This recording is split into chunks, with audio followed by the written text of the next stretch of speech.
Hey, welcome to the man cave.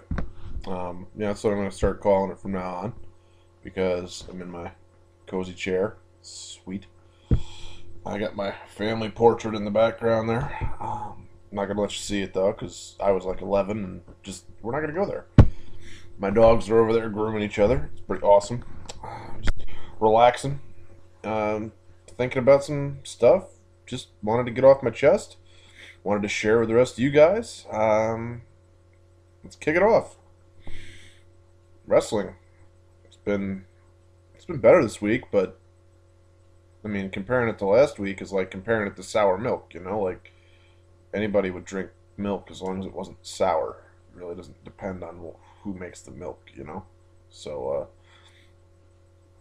I'm just a little bit bothered by this whole idea that WWE pay-per-views cost $44.95 2 weeks after they just had a pay-per-view that cost $44.95. It's like, who the hell has $90 to spend on pay-per-view in a given month? Like for real. I'm just I'm very confused. Like, America is going through a very hard time economically. People don't have a lot of extra money to spend on, activities and entertainment and shit. The movie industry has been suffering a lot. Wrestling, the ticket sales, and merchandise, everything's been down, down, down, down. So we're going to charge more for our pay-per-views, and we're going to have them more frequently. It just leads me back to this whole idea that they should really just go back to either the big four or have like maybe six pay-per-views throughout the year. Obviously, keep WrestleMania, keep Royal Rumble, keep SummerSlam, keep Survivor Series. Stick with what works. People really love the big four pay-per-views. They look forward to them. We review them. We talk about them a lot. Not so much these other filler ones. I mean, like really, like Hell in a Cell. Every match is going to be in a cage. Who gives a shit? It's so gimmicky. It's stupid, and you do it every year. I mean, it's the third, fourth, fifth. I don't even know what year it is. You've been doing this shit. And you have TLC later on in the year where it's all about tables matches. Like, really? Come on. This shit's supposed to be special. It's the kind of thing that's supposed to be really like. Oh, there go my dogs. It's supposed to put emphasis on the match. It's not supposed to put emphasis on the pay per view. Like, I want to see people fly through tables, so I'm going to buy the TLC. I mean, fuck that. Like, you can have a normal wrestling match in a ring and get your point across at a pay per view. It's not a big deal. Like, I play a lot of fantasy wrestling games where I book matches and I set things up, and like a Hell in a Cell match. It used to be like this really was the epic conclusion to a feud or something. Like think of like Mankind versus the Undertaker. You know how he throws him off the fucking cage, and it's just like, okay, how are you gonna top that? Well, why don't we have a pay per view where we have like, six matches inside a Hell in a Cell, and it really loses its heat because you can only do this, a number of moves that interact with a cage. Like you might be able to climb up the cage a little bit and then jump off of it at the opponent. You might be able to ram the opponent into the cage. You can cut the opponent open with the cage.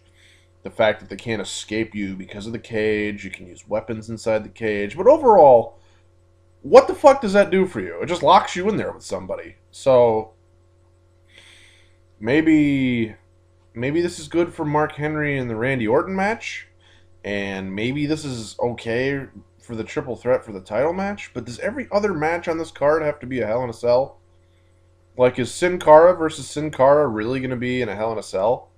Those guys are aerial assault people. They're going to hit their head on the top of the cage when they jump off the top rope. I'm just saying, like, nobody thought of this. Like, they could be doing spots all over the arena, in like a Falls Count Anywhere type match. They could be jumping out of the crowd at each other. They could have a match where, like, back in the day, it was the Chainsaw Charlie and Cactus Jack versus the New Age Outlaws, and they were throwing each other into dumpsters and stuff. Like, they could totally do that kind of match with those two. Just to really hype the feud, like the all out, war.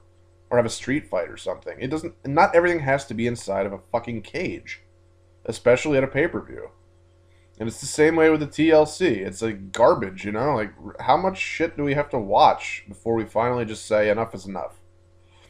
And my whole deal is that I was really a big fan of the Royal Rumble because it was unique and it was different.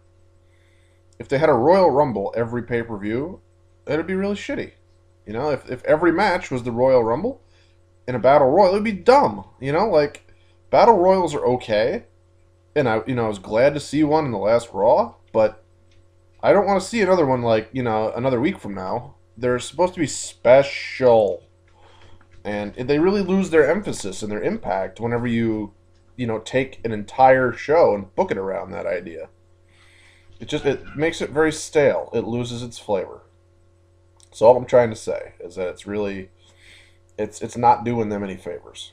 And especially 2 weeks after another pay-per-view, Night of Champions, which left quite a sour taste in a lot of people's mouths.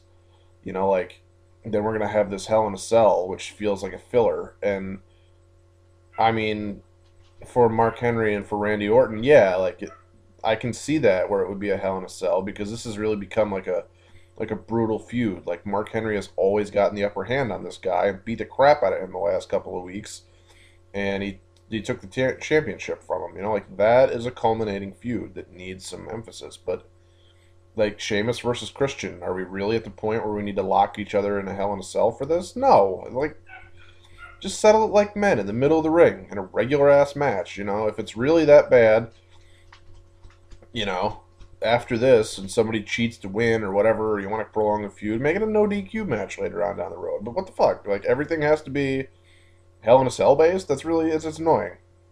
I feel that way. I'm sorry.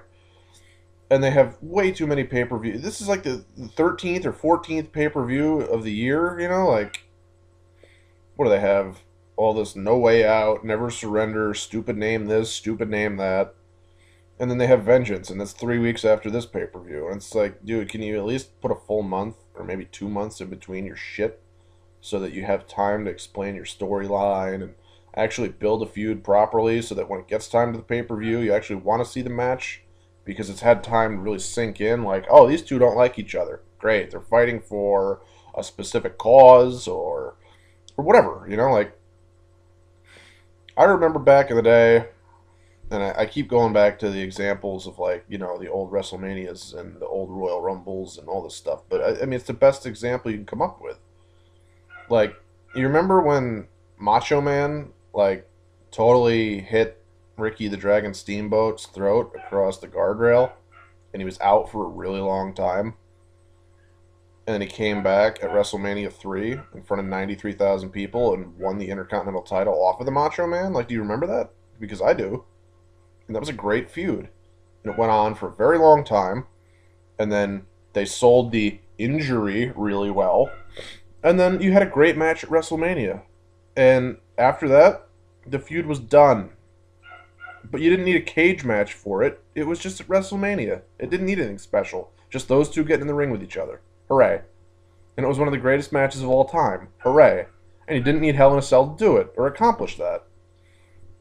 Sure, we as older wrestling fans that remember the Attitude Era and all the blood spattering all over the TV, and Stone Cold getting broken his ass open in a cage, by Undertaker and Kane, or whoever the hell else he was fighting, who cares?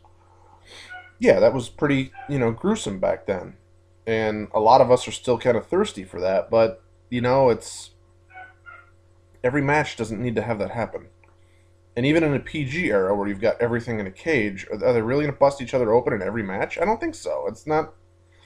the point of it is to make that one match seem extra special. Not to, base an entire pay-per-view around it. And I just feel like WWE is milking the shit out of this whole... How many pay-per-views can we squeeze into a calendar year?